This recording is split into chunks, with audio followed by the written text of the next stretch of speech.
Hi everyone, welcome to the first ever Chaos Theory live stream music show. We've got Emily Bailey behind the scenes directing, and we've joined by three special guests. We've got Moth the Moth. Hi. And we've got Aphexia. Hello. And we've got Brigitte Handley. Hi. And we've also got Woody, who some of you may know from the podcast that we've been on our radio show. Yes, hello. How's it going? So, just to give everyone a brief rundown of what the show is going to be like, we're going to... Hi, everyone. Each of these artists have played, have performed and rehearsed and practiced and recorded and filmed 2 10-ish minute videos of them performing something made in isolation. So what we're going to do is we're going to play each of the videos by each of the artists in whatever order, and we're going to ask them some questions in between. So I think we're going to go with Aphexia's first video to begin with. And all of the artists have had very different setups and very different ideas. And it's going to be really interesting to see how all of you have dealt with presenting something whilst in isolation. So we're going to ask a lot of questions. If you want to comment on the live chat with any questions, then please do that, and we'll make sure that we ask as many as we can to the musicians during the show. So we're going to go to Emily, if you were able to put on Aphexia's first video. And it's absolutely amazing, but you'll see for yourselves. So everyone, enjoy.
Wow, that was absolutely banging. Aphexia. Yes. That was a real pleasure to watch, and I'm incredibly impressed that you did that in isolation. That was really good. Yeah, I noticed you when you were posting about the event, you mentioned that the tracks we're going to hear tonight are new tunes. Yeah, exactly. It's from an all-new album that I plan on releasing during the next few months, and yeah, Amazing. everything's new. That's absolutely brilliant. So, did you have like a team of camera people on you, or did you have several static cameras, or how did that work? No, actually, we recorded my video artist and me. We recorded everything on one mobile phone, but we wanted to have different perspectives, so we recorded the set I think 8 times or something like that, in that range. And yeah, then I had to cut it all together in a way that looks Wow, continuous in a that way. is very impressive. You're getting a lot of love online about it as well, so that's really good. Oh, So yeah, thank you for that. That's a huge amount of effort. You did the same set 8 times and filmed it on a mobile phone and cut it. yeah, and actually we had to do it 2 nights, because the first night we filmed, we both had a feeling we had it was it's a wrap, like we had the feeling it went good, but then we realized when we watched it on a bigger monitor at home that we just overdid it with the fog, and the fog had taken over, and you couldn't see anything else anymore. So we had to go back to the bar where we filmed it, studio bar in Hildesheim, and record everything all over again the next night. But it was a great experience, and we learned a lot from it. Well, it's very impressive. Thank you for the effort again. So I just wanted to, obviously we've got a lot of people saying hi from all over the world here. So hello, everyone watching on YouTube. But people who come to Chaos Theory events will already have maybe met you and been introduced to your music, because you performed at the Towards Collapse takeover. Towards Collapse is one of my favorite promoters, and they basically organized the after party for our 10th anniversary festival, 10 years of chaos, and you performed there and blew away a lot of people, including myself. But I was wondering, how did you meet the Towards Collapse guys? How did that even become a thing?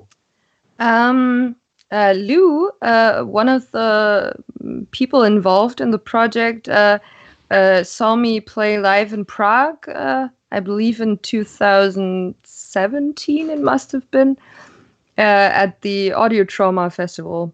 That's where I released my last album from my different project called Exosphere. And Lou saw me there, and she said, yeah, it might be a good fit, and that they'd get back to me about playing there at Towards Collapse. And then, this year it finally worked out. That's amazing. Yeah. Well, I'm really glad it worked out, because it worked out well for me. So what we saw on the night, were you performing, because you performed Exosphere and Aphexia music, did you interchange? Yeah. Were they interchange? Were you mixing them up, or did you play one set and then another? No, I was at your festival. I think it was like 2 or 3 tracks Aphexia, 2 or 3 tracks Exosphere. That was pretty much the structure of the set, like just going back and forth between these different poles that I have in my music. And yeah, I love doing these gigs with Exosphere and Aphexia, because it shows basically not my whole, but pretty close to my whole range of styles that I like doing for myself, So, yeah. I've just noticed a question on that's been asked on YouTube. About is Kraftwerk one of your influences? So I wondered if you might be able to talk about your influence as a whole. I would love to. Well, I have to disappoint you. Kraftwerk is not at all one of my influences. I don't know why they never got through to me, but it wasn't something that I listened to when I was growing up at all. something in the, well, slightly in the realm of that might be Einstürzen Neubauten. I got into them pretty early on, like when I was 13 or 14. But basically, my roots are in progressive rock, actually. So, like when I was growing up, I was listening to the music that my mom was listening to. And she's like the biggest Jethro Tull fan in the whole world. And so I was listening to stuff like Jethro Tull and King Crimson, Emerson, Lake and Palmer. The whole 70s prog rock deal was what I grew up with. And I think it influenced me quite a lot.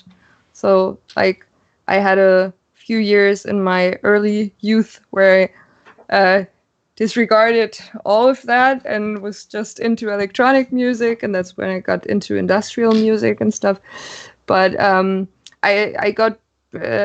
circled back to prog music pretty quickly, and then there were artists like Steven Wilson or Opeth or Tool that got me back into prog music.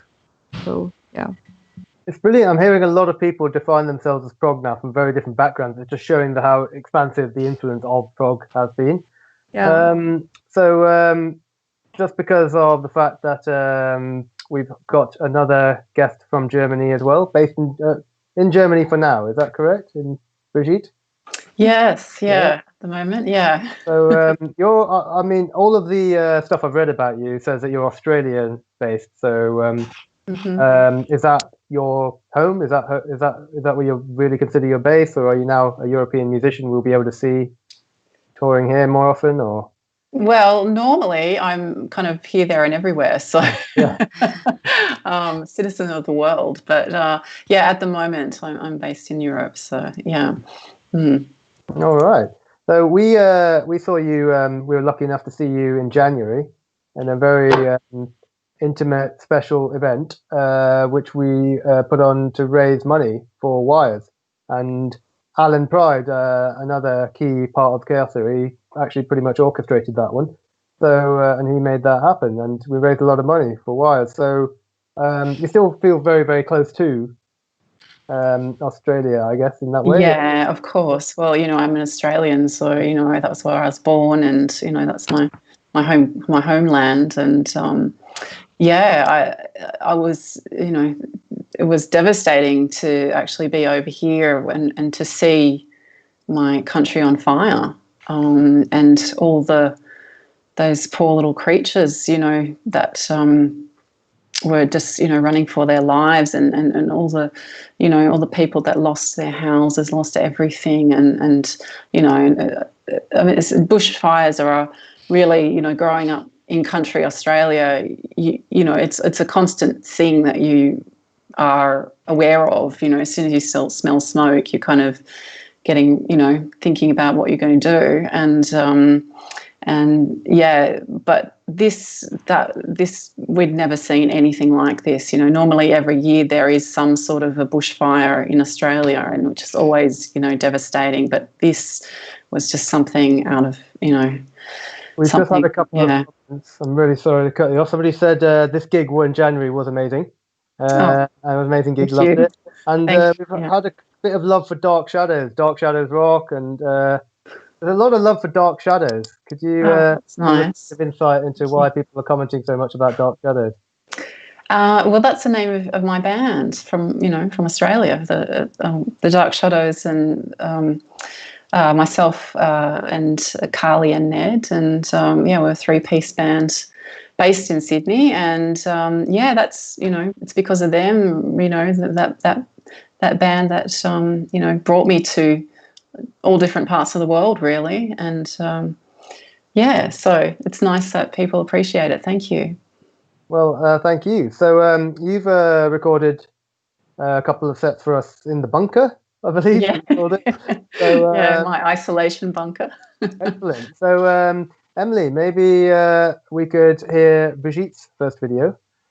And so we're going to play Brigitte's first video, and then we'll be back afterwards for a quick chat and find out more about the music and how that magic happened. Hi, I'm Brigitte. Welcome to my bunker. I hope you're doing okay out there. I know it's a very difficult and uncertain time that we're all faced in the world right now. And it's nice to be able to come together this evening through music. And I'd like to thank Kunal and Emily and all of the crew at Chaos Theory in London for organising this streaming event and for inviting me to be a part of it. I like to start this with a song that I've just released as a single. It's a flip side of a 7-inch vinyl picture disc with After Dark, and it's called Lament of a Lost Soul.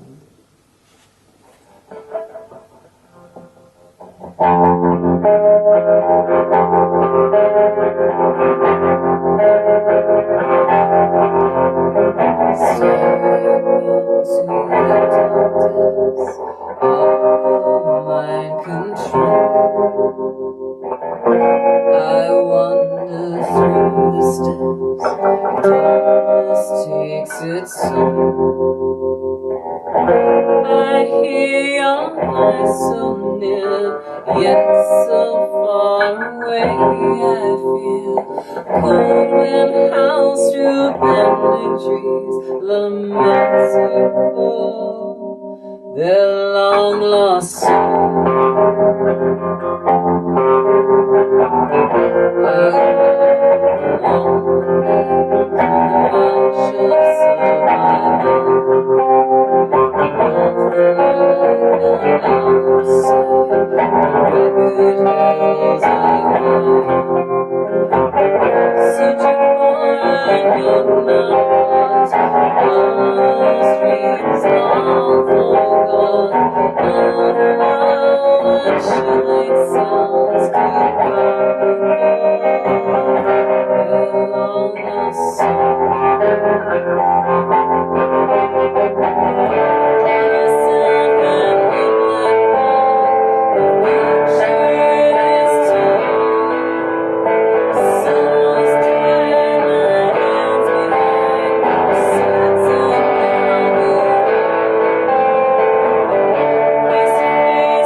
Single.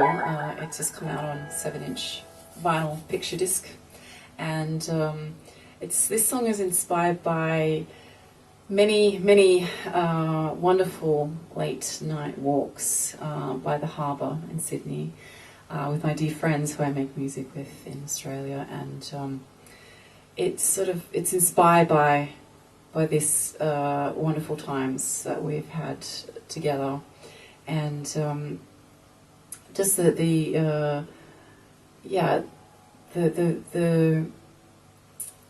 magic of being able to create and make music, and friendship, and nature, admiring nature, and being able to go out and to a beautiful evening and enjoy the atmosphere and the quietness and the stillness. And so that's what the sentiment behind this song is. It's called After Dark.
Wow. Thank you so much for that, Brigitte. That was an amazing first set from your bunker. Yeah, thank you. Yeah, we were hearing a lot of love for different songs, but maybe were they all new songs, or did you have? They're relative, yeah. After Dark is my latest single, so yeah, that's the new one, and the other one was Lament of a Lost Soul is also.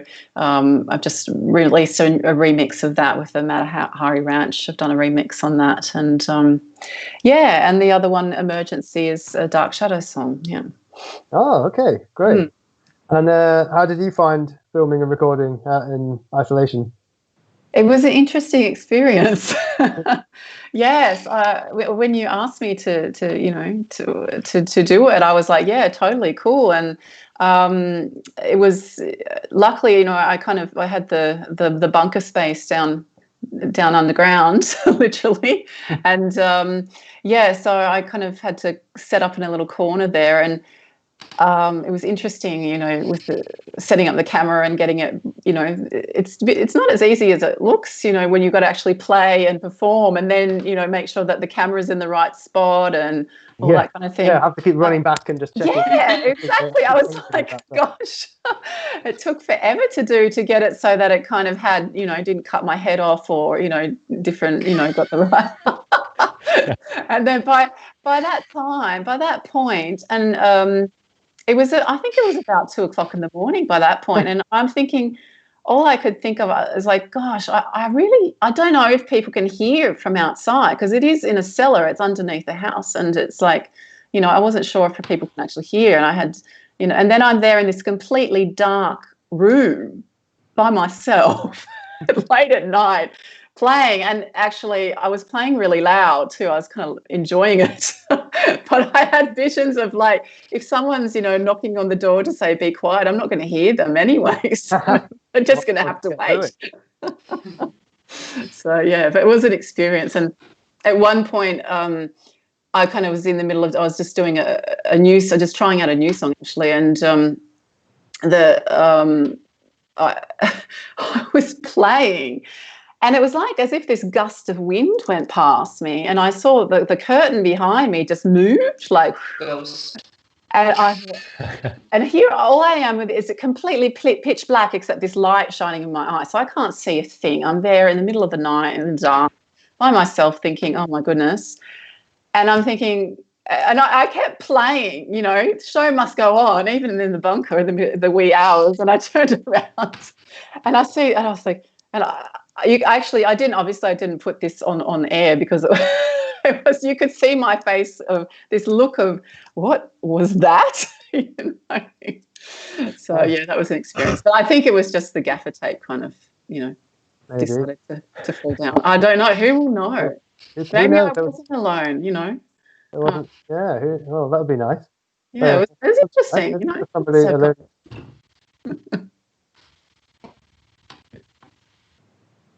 Have you lost Kunal?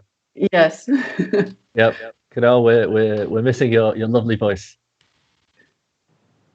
Okay. No worries. I'll continue. As far as your latest single, is that out yet?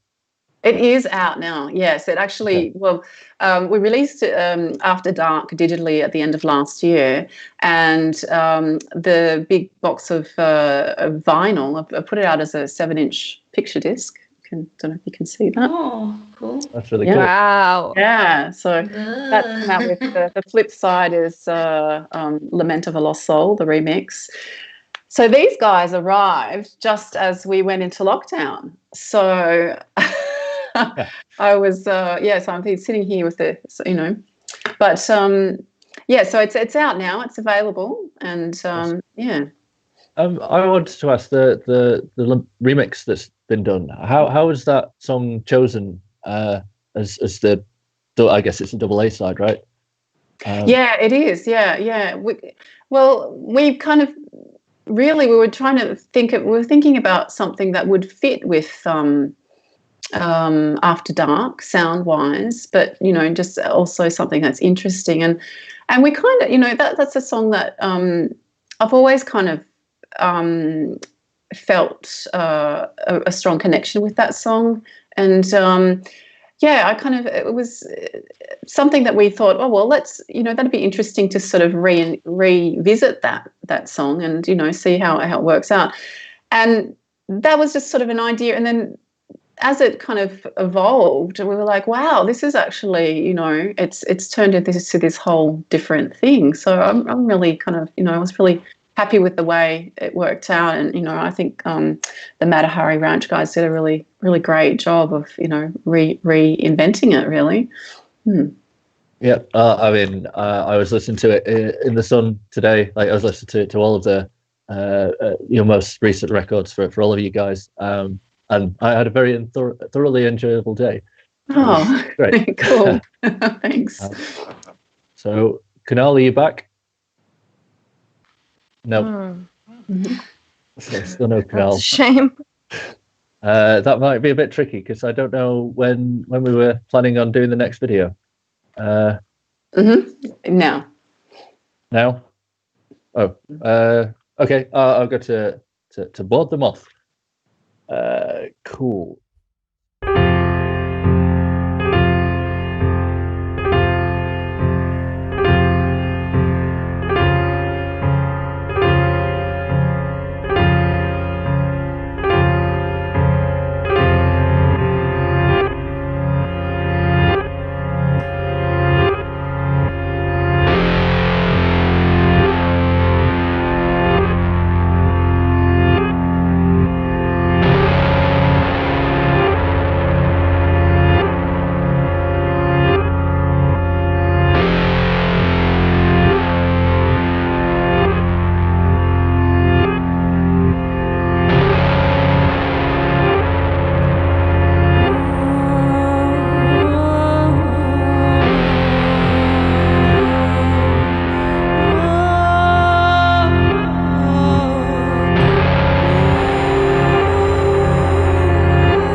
feet live the florist, my world is soars into your turpentine words and ashes as my fingers burning all of my dreams devour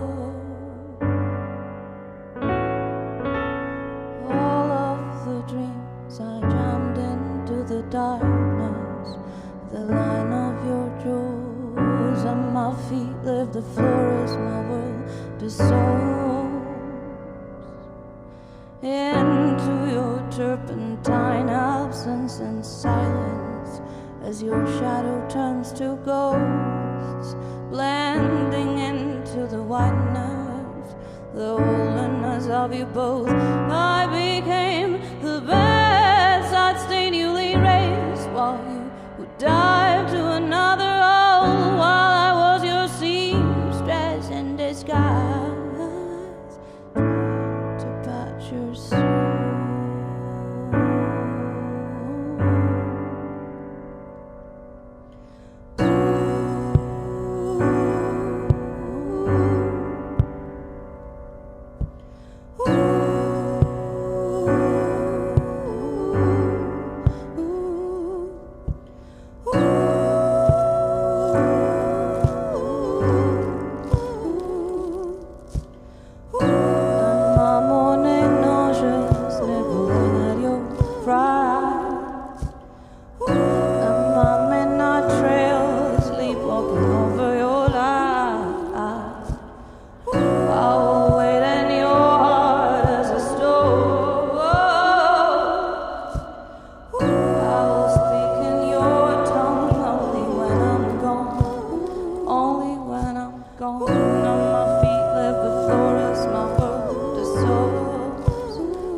Wow.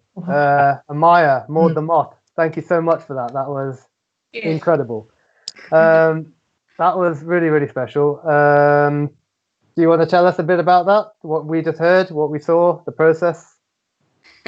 Yeah, we were just having like a very heated conversation about technical stuff and writing processes and so on. So hopefully we can carry on with that a bit. This first video, I played a song from my upcoming album, which is called Finisterrae. It came out like a couple of weeks ago. The album Finisterrae. The album is called Orphnē, and that's coming out on the 25th of June. And this was the second single. I released a video clip for it. And yeah, this is like I think nobody's heard this unless they've come to one of my gigs in the last year or so, because it's like a completely live, completely solo live performance interpretation of the song, which is really, really layered and ornate and has like all these things going on. So So yeah, I hope people weren't disappointed by it. And then I played 2 more songs from my second album, The Inner Wastelands, Ignis Fatuus and Turpentine, which I guess more people would have heard before. But yeah, I have like so many questions in my head that we've been talking about that I don't really know what to say. We've had a lot of questions and comments. I mean, there's a lot of love for the music. For anyone who might have heard the name More the Moth before from Chaos Theory, it is because Amaya, More the Moth, was going to be the sole support for Jarbo and P. Emerson Williams, performing 2 nights in a row in an intimate church in Stoke Newington Old Church. And that was scheduled for 5 days ago, actually. And it's going to happen in December. So it's still very much going ahead, and we've got Dead Space Chamber Music also commenting and watching on the show, and they're commenting on the chat, and they were going to be the support for the other night.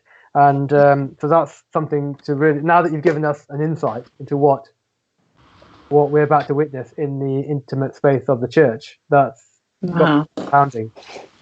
So yeah, I haven't had a chance to play in very many churches, but it's pretty amazing. I love it so much. Yeah.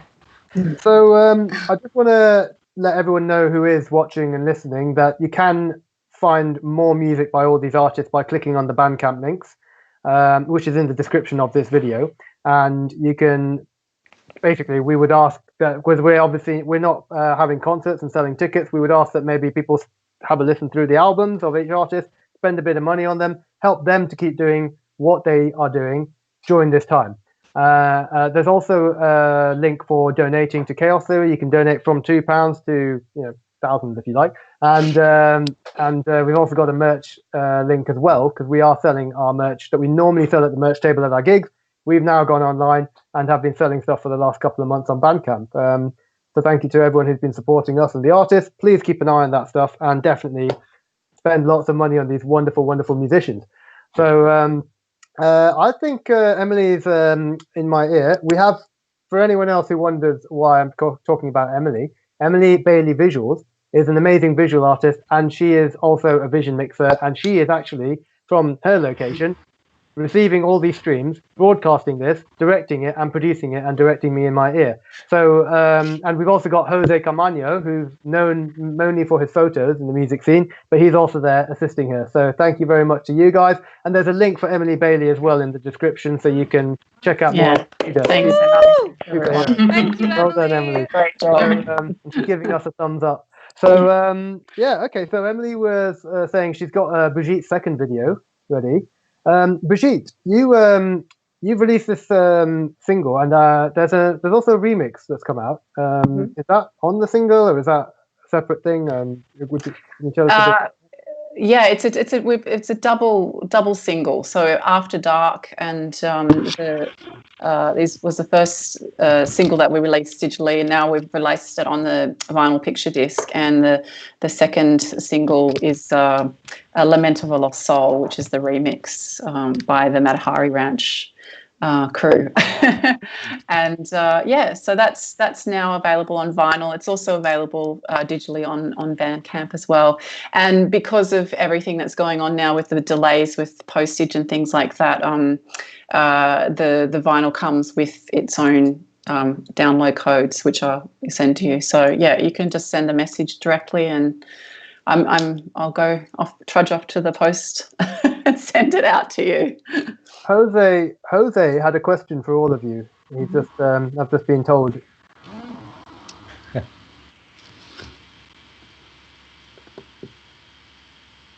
He's gone again, hasn't he? Oh no, Kunal. Kunal, you have disappeared. Yeah. Obviously, we don't want any more questions.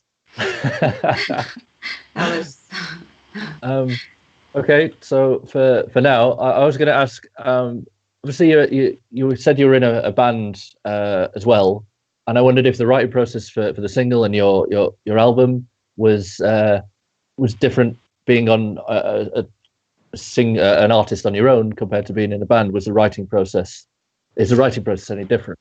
Yeah, I mean, well, it's obviously it's different as much as you have that chance to hit it out with the band, and obviously a lot of the times play things live and sort of really play them in before you record them. which is, we didn't do that all the time though. So, but we do obviously have that opportunity with the band. But doing it, the main way I kind of write is really voice and acoustic, and sometimes keyboards just for ideas. And then I get to the points, get the songs to a skeletal form, and then go into the studio and build them from there. Or, obviously with the Dark Shadows, we'd hit it out kind of in the studio first, or sometimes, perform them before we laid them down. So, yeah. So it's sort of the same, but different. Different. Okay. Yeah. Nice. I think we're going to go to your video now. Mm-hmm. I'm getting the thumbs up from Emily. So, let's enjoy. This song is all about being outside and wanting to be inside. It's called Cold Rain.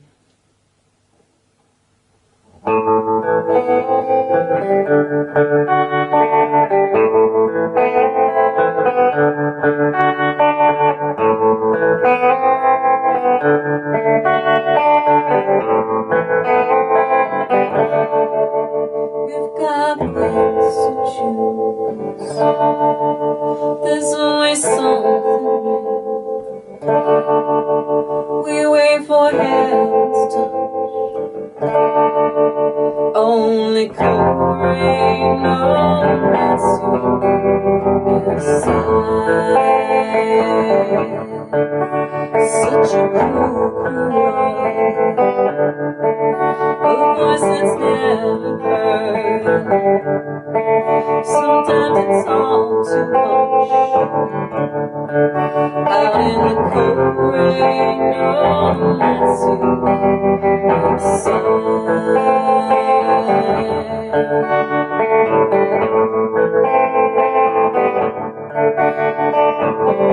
inside your mind, you wander. Find the place where you belong. No one can hear the thunder. You'll be gone before too long. Before too long.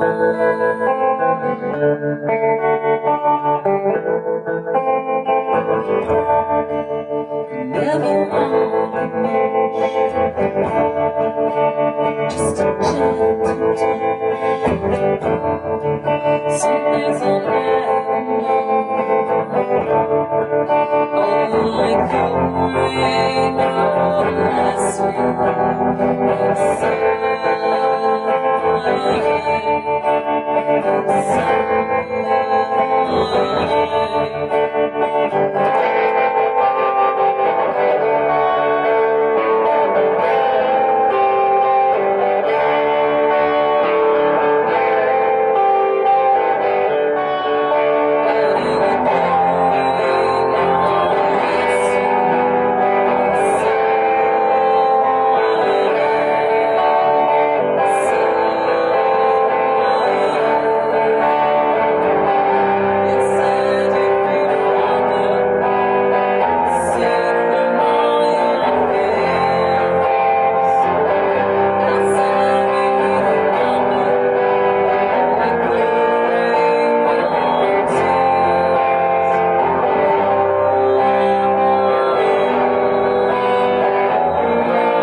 This one's called The Boy from Berlin.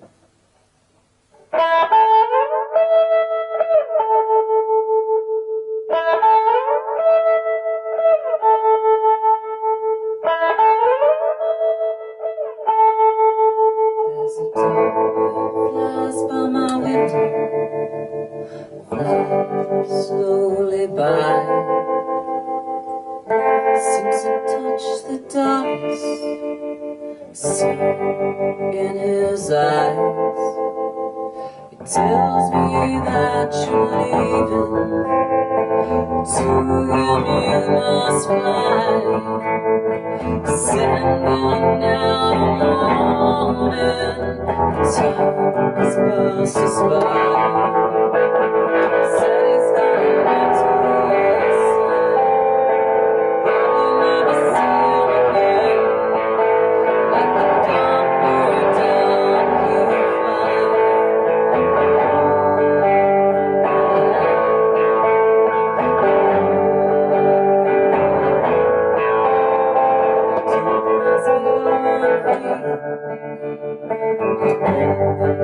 Where I've been, there's no use now he's leaving. I left him like a sin. A pitch black blues evening. Storm clouds blowing my mind. Like the rain over my shoulder. The sun's coming unkind. Said he's going back to his side. Probably never see him again. Like the dark bird down he'll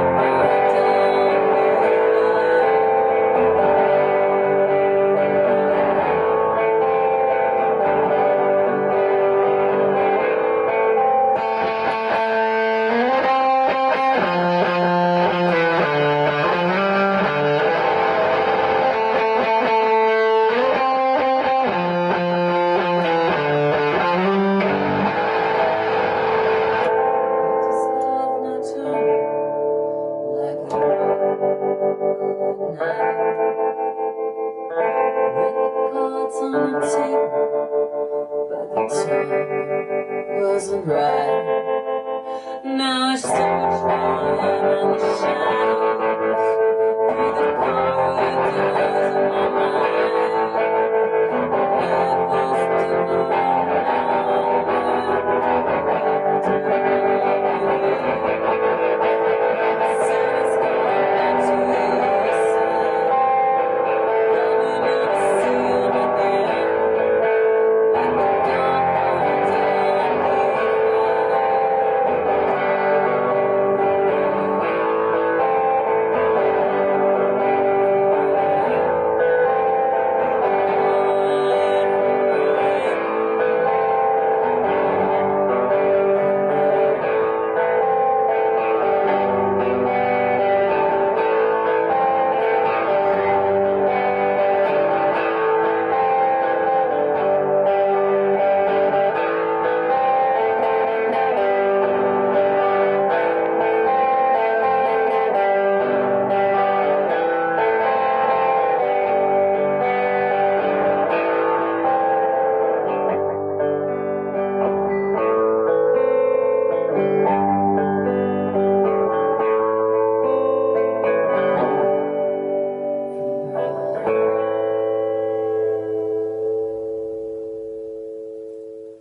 So I'd like to thank Chaos Theory for having me and being a part of this this special streaming event, and thanks so much to Kunal and to Emily for organising all of this, all your hard work of bringing us all together, and yeah, thanks for watching, and yeah, I hope you're doing okay out there, and looking forward to seeing you all soon. I'd like to finish with this song. It's about being a long way away from people that we care about, and it's about differences and how those differences make us all unique, and it's about appreciating those differences in ourselves and in other people, and learning to love and respect those differences. It's called Distänt Mind. Thank you.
In the coming.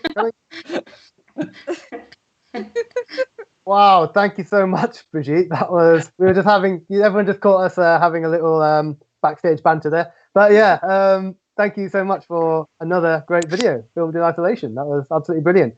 So if anyone would like to hear more of Brigitte's music and buy her stuff, you can go to brigittehandley.bandcamp.com, and the link is in the description as well. And you'll be able to get a new double single and the remix and hear her previous stuff.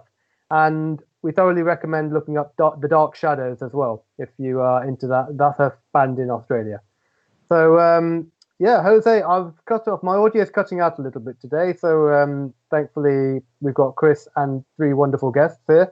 So Jose in the background was just asking all of the artists an open question. If you feel that he was inspired by your story, Brigitte, about raising money for charity in Australia whilst living in Europe and doing a UK gig, and he saw that boundaries were not really an issue there. He asked now, do you all feel that the meaning of art has changed at all in these pandemic times?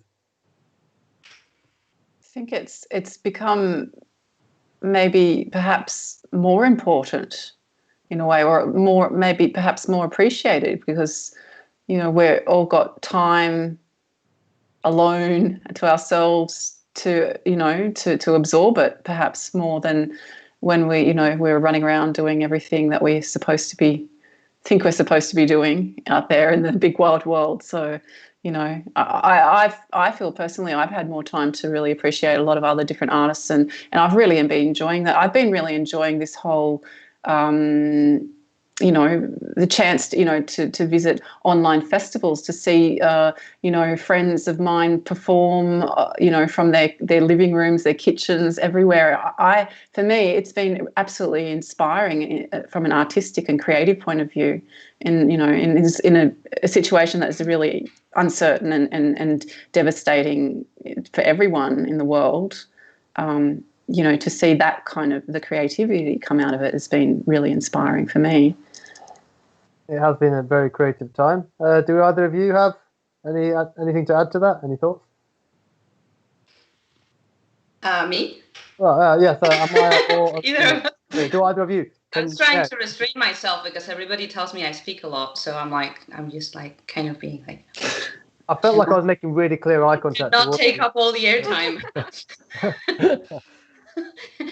I actually really enjoy that more people are doing stuff and like sharing it. I think that everybody, I don't know, I'm a great defender of like art democratization, and like I think everybody should like dance and everybody should sing, and it's not a matter of whether someone does it well or not so well. Like, I mean, it's just art has always had this kind of like, you know, in its origins, like this kind of like ritualistic getting in contact with yourself vibe about it. And it's like really liberating, and it has like a much greater effect than and value to humanity than like producing an album, pressing it and selling it in a shop, you know, or painting a picture and putting it up on your wall. I think it's something that everybody should remain in contact with all the time. And the fact that you can now see so many people doing it online, I think it's really encouraging for everyone to do it. I've seen like lots of my friends taking up like just like playing guitar and like posting their little videos, and like people who don't normally do this, you know, like never have bands or whatever. And it's just I don't know, I just think it's like a really satisfying process, and it's really purging and really necessary. It's great seeing everyone, you know, anyone express themselves in any way, I think is, you know, really important. And like you said, you know, someone picking up a guitar or a new instrument or whatever, or, you know, drawing or anything, it's all expression, isn't it? And, you know, I think that's, you know, I find that it's inspiring too. So have any of you three started creating? You're already very creative people, that's apparent, but have any of you started creating anything that you'd never even considered before being isolated? Well, I've done the first video that I did for my new album. I actually did myself, because the second single, a good friend of mine who's like an amazing photographer and like filmmaker, I love her art so much. She made this like video for Finisterrae.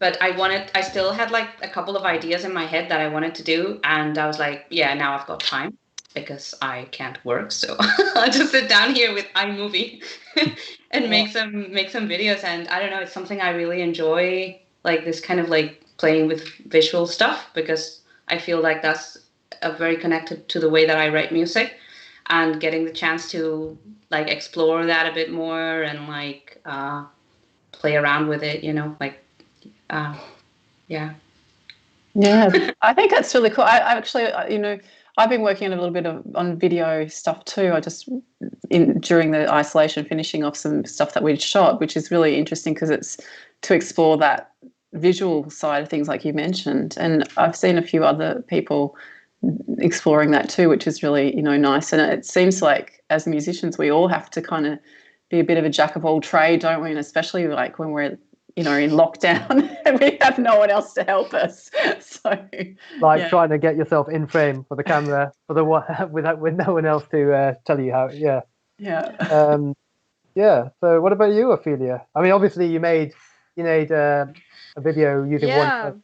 The video wasn't something that I had expected to do before, but yeah, other than that, I've been pretty much I've been doing some pretty unexpected new re-recordings and remixings of old demos. Basically, I have this whole catalog of obscure rock and metal compositions lying around, and I don't know what to do with it because I don't have a band, and it's all very not I don't have a concept for it, but yeah, I did some new mixes of old demos and I reworked some older songs, and I wouldn't have thought that I'd find the time for that this year, but I did due to this situation. Yeah, so that's been pretty amazing. Look forward to hearing it. Yeah, I'd love to hear that. Yeah. See what you do with that. Yeah. It's gonna get out there at some point. Yeah. Oh. Actually, I've posted some new demos of a project that I'm gonna start at the end of this year, probably. I've posted it to a new SoundCloud channel. I'm just gonna post the link in the chat. Yeah, please do. I had a listen earlier today, and they sounded really good. You did? Yes. Yeah, the Ophelia Sullivan demos. Mm-hmm. Nice. Yeah, I haven't had a chance you're on to something good with those. Yeah. Where can I'm going to check out that link. I think it's. Yeah, definitely. I'm just gonna post it to the chat now. Thank you. And hope that it's not out of. Okay. Oh, we're hearing from our director Emily Bailey, who would like us to play another video. So thanks for the question, Jose, and thanks for the great answers, everyone. So we're going to play the second video by Maud the Moth. Maud the Moth, for everyone who is just tuning in, has an album coming out, Orphnē, on June 25th. And you can find that at maudthemoth.bandcamp.com, and the link is also in the description. So there are 2 singles you can preview now, and you're going to hear a little bit of what we're going to see in December when Maud the Moth supports Jarbo and PMSM Williams in the intimate space of the Old Church in Stoke Newington. So enjoy.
Inside the mirror, there is a door.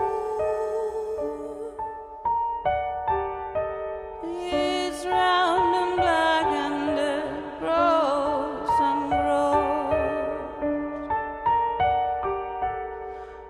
glowing on the ground feels soft, uninhabited.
mixing it. Wow. Breathtaking once again. Thank you very, very much, Amaya. For everyone who just tuned in, that was Maud the Moth. And we were hearing her second set recorded and filmed in isolation. What did we hear then? Where were those pieces from? So the first song I played is the first single that came out from my last album, and then I played a surprise song, which has never been posted online before. Wow! Also from the new album. You heard it here first, everyone. Yeah, you got to hear it first here. And the last song is called Empires, and I've played that quite a few times. Become a bit of a classic, underground classic. Yeah, some people were commenting about that one. They were like, "Yeah, love Empires." That's your hit. It's my hit. It's my very depressive, bury yourself underneath your bed hit. Oh, why not? It's the time. It's the time for burying yourself. Got a lot of time with our beds. Yeah. We were just all having a bit of a chat about creativity for anyone watching, what we were giggling about and what that means. Like giving away a piece of art and the relationship somebody forms with it is unique to what the artist might have with it. Don't know if any of you want to. Well, Amaya, you were telling us something, and then we had to cut. Yeah. We were just discussing this, and I was just about to comment that some of my favorite artists and favorite bands have like evolved massively from the beginning to the end. Like they're just always in this unquenchable thirst for like exploring musical boundaries and so on. And it's sometimes really hard to pursue that, especially when someone starts to get a bit of a following, because people get so attached to the project, right? We were talking about, Chris was talking about the death of the author, and that's definitely something that happens with art in all of its formats. I think that sometimes the audience can get very emotionally attached to something that an artist has produced, which is beautiful. Like it's completely beautiful, but I think like it needs to be understood as well that artist is also like got his own or their own career to follow, and that doesn't mean that they're going to stay in that state that was really beautiful to someone. So I think it's like a bit like double-sided, that kind of like owning the art of someone else because it means so much to you, that because you get lots of people being angry and like, oh, this band, they're sellouts, or like now, or the other way around, like what's this weird crap that we don't give us back. Yeah, I remember Radiohead took a bold move. I'm using them. They were a big example because they went from an indie rock band and then OK Computer, and they went to Kid A with minimalist electronic pop and just lost a lot of fans. And best album ever from Radiohead. Yeah. I love the whole move. They were stuck in a 7-album contract or something, so we could kind of do what we want then, in that sense. So but yeah, you use the word ownership there, Amaya. I'm not sure I feel that necessarily ownership even comes into it. It's more of a relationship, somebody has with a piece. Yeah. I guess I wanted to point out the feeling that, like, sometimes if you like something very much, it means so much to you that it feels like it becomes part of your identity, So then the attitudes that some people have towards like this resenting movement, resenting feeling, So, but yeah, I don't know. It's just a way of expressing. For me, that's really exciting to watch.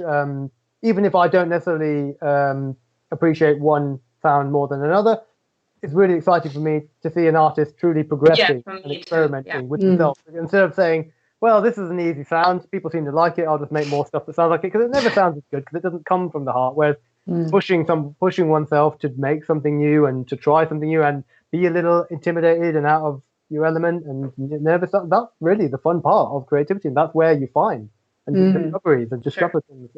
It's a journey, isn't it? The journey of learning and learning about yourself, expressing yourself, and pushing forward, and and that self that wrote that song at one point could be a completely different being, down the road, and that's, I think, where things change, and we're all growing as artists, as people, and through the journey of life, really, aren't we? Oh yeah, I mean, well, we were talking about progressing earlier, actually, but this is another way we could use it, because we were talking about the word progressive and how that's becoming a genre and a sound, as they all do. Wasn't jazz once a concept? Wasn't punk a concept? And now they're a genre. Progressive is becoming something. And Amaya, Ophelia and Amaya, you both consider yourself prog or progressive types of music. Amongst other things. Amongst other things, right? Yeah. So what is it that would link your very different sounds, do you think, and make that progressive for you?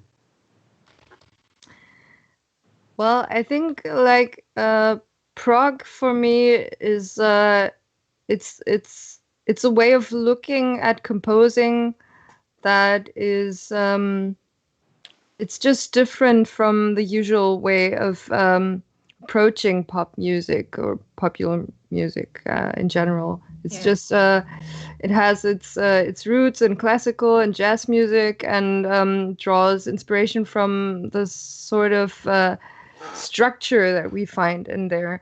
And it's to me, it's about creating something. It doesn't have to be subversive, but it has to be right on the edge of subversion, sound-wise. For me, that's like what differentiates it from other sound aesthetics. That it's about pushing the boundaries of whatever you're dealing with, right? I mean, it might be pushing the boundaries of genre, it might be pushing the boundaries of compositional structure, it might be pushing the boundaries of sound. But yeah, it's about experimenting with the thin line between A and B, I think. Okay. Yeah, definitely. Yeah. I totally agree. All right, so just because we had quite a lot of people commenting about your music, Maud the Moth. Maud the Moth will be supporting Jarbo and P. Emerson Williams at the Old Church on the 9th of December. So we are looking forward to a lot of live music and gigs. We're really enjoying this show, but we are looking forward to putting on concerts again at Chaos Theory, and I'm sure all of these artists are looking forward to touring again. So if you want to help make it a bit easier for everyone to stay going until then and save up for some flight tickets for some really, really, really desperately needed tours, then if you go to the Bandcamp and the links in the chat and in the description, and I'd suggest, obviously, everyone's in a different situation right now, so no insistence. But if maybe you spend across all the links and all the artists what you might spend on a ticket and a drink if you were going out, that could make a huge difference to everything these people do, everything we do. And we're not planning to be anywhere except ready to flood venues with great music and sound, and yes, as soon as humanly possible. So this sort of donation will help us not only develop the live stream show, but also prepare ourselves for what is to come, which is a heck of a lot of intense, crowded live music and heavy sound. Yeah. It's going to be great. So all right. So we have one more video left to play. We've saved this for the end because Ophelia has made a huge effort by getting filmed herself 8 times. Yeah. 8 times on the set, 8 times, filmed in different ways, and then cut all the footage together to make it look like a big multicam extravaganza. You had some performing artists in this one as well, or what was that about? No, it's just me and the visuals, live visuals by my video artist Lunaxine. Wow. My very talented and beloved video artist. It's very impressive, but I won't keep everyone else in suspense. So we're gonna see our final video, and this is Aphexia going in now, I believe.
millions of folks for commodities, claiming the right to commodities, watching them drown for commodities, selling pieces of me for commodities, claiming our right to commodities, claiming our right to commodities, standing in line for commodities, screaming in packs for commodities, failing our friends for commodities, claiming our right to commodities, cutting bodies like sheep for commodities, waving a torch for commodities, bumming into the folks for commodities, claiming our right to commodities, watching them drown for commodities, selling pieces of me for commodities.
Not yet.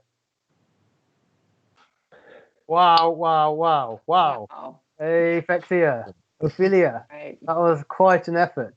Made on one phone many times. Yeah.